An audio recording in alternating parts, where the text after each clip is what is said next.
Elon Musk and Donald Trump, the love affair appears to be over. Elon Musk has exploded on Twitter. This is about the Congress passing this big, beautiful bill, the spending plan. I think it's for about $3.8 trillion. It'll plunge America, apparently, something like $2.3 trillion into debt. And Elon Musk says this is all wrong. I've been trying to save money. That's the whole idea for 6 months. You just ruined everything.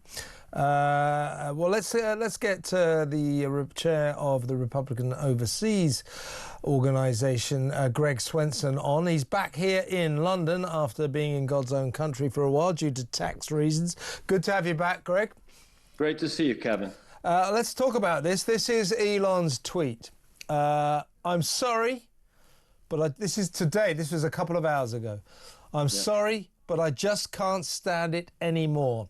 This massive, outrageous, pork-filled congressional spending bill is a disgusting abomination. Shame on those who voted for it. You know you did wrong. You know it. I think the person he's really angry with is Donald Trump, who actually called this the big, beautiful bill. What Musk is saying, you know, you commissioned me to make all these savings on government, DOGE, the Department of Government Efficiency. I've been going through various departments like a dose of salt, trying to save you billions and billions. And then suddenly you're going to spend trillions. You've just announced that, or you've got through Congress, this massive spending spree. Musk has had it. He's furious. He's attacked his old mate Trump, really, here. So your thoughts? Yeah, I mean, I think I agree with Elon in many respects. I mean, you know, this congressional bill is just kind of, okay, it's a little better than what we had in the last 4 years, but it's not great. There's not massive spending cuts, which we need. And so, you know, I kind of agree with Elon. I don't think he's like that angry at President Trump. I think it's more at the Congress, who had an opportunity to pass something that was meaningful, and they did not. So, but look, Kevin, there's some.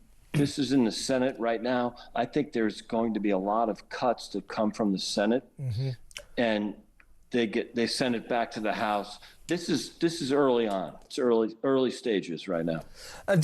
Do you think then that old Trump handed him the keys to the White House on Friday? You don't think Donald will be changing the locks now? That you think? No. Do you think Donald would actually approve of what he said? Because the problem here is, you know, Trump called this the big, beautiful bill.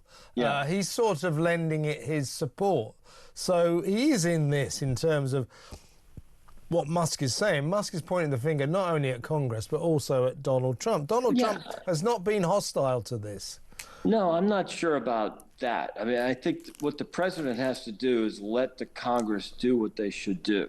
And yes, we conservatives were all disappointed with the big, beautiful bill. It didn't cut enough spending. It wasn't really going to cut the deficit as much as we'd like. But also, I should point out that they're not factoring in the growth objectives of this bill. And this is what Mrs. Thatcher went through in 1978 or 79. You know, you look at a static level and realize, okay, you know, taxes will go down. We're going to lose all this revenue. When in fact, if there's growth, there'll be a lot more revenue from taxes. When President Trump did this in 2017, his great, you know, first term tax reform bill, tax revenues are up 50% since that tax bill was passed. I mean, and I think a lot of the press, a lot of the Congressional Budget Office and all those idiots in the bureaucracy ignore the fact that if there's growth, tax revenues go up. So that's important to think about, Kevin. Yeah, indeed. So even if we extract Trump from the equation, you can understand why Elon might be rather annoyed insofar as he's been working very hard for 6 months, going through these various government departments like a dose of salts to save billions of dollars, and then suddenly Congress say, right, we're going to spend $3.8 trillion. So what Elon is saying, and he said this last week actually, that basically all the work I've done trying to save money has been negated by this big, beautiful bill. You know, there's a certain amount of truth to that, Kevin. I mean, I think, you know, he's frustrated. He wants to take a chainsaw to all this ridiculous government spending, and he should, and he did. And, you know, by the way, 150 billion is not exactly a small number, but the biggest problem with the American model, much like here in the UK, is entitlement spending. And you can't cut welfare, you can't cut Medicaid, you can't cut Social Security. It's an electoral loser, first of all, but also it's baked into the formula. And I think that's what he's frustrated about. A lot of the so-called spending that he can cut, it's important, and I want DOGE to keep doing it, but there's certain things that are so-called untouchable in the American model, much like here in the UK. Yeah. And what did you make of these allegations in the New York Times that while operating the DOGE system, Elon Musk was off his nuts on ecstasy, ketamine, cocaine, you name it, he was on it. Now, if this is true, right, the way I see it is, you know, everything you hear about Elon Musk is just extraordinary. I interviewed his father, Errol, last week, and I said to him, he's a guy, right? He's running 3 massive companies, huge companies, you know, SpaceX and Tesla, very successfully. By all accounts, he spends half of his day on Twitter, X, and the other half playing video games while running his. And now we find out, if these allegations are true, that then of course the president calls him in for DOGE. So he's running 3 companies. He's cutting billions off the budget of the American government, working for the president. And now we learn, if these allegations are true, all the time he was off his nuts on drugs as well. What an extraordinary guy.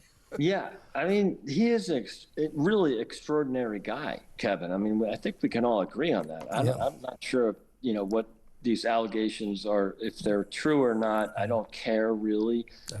He's not siphoning money from the government. He's not getting paid by the CCP or Russia or Kazakhstan like Hunter Biden was. You know, I don't really care that much.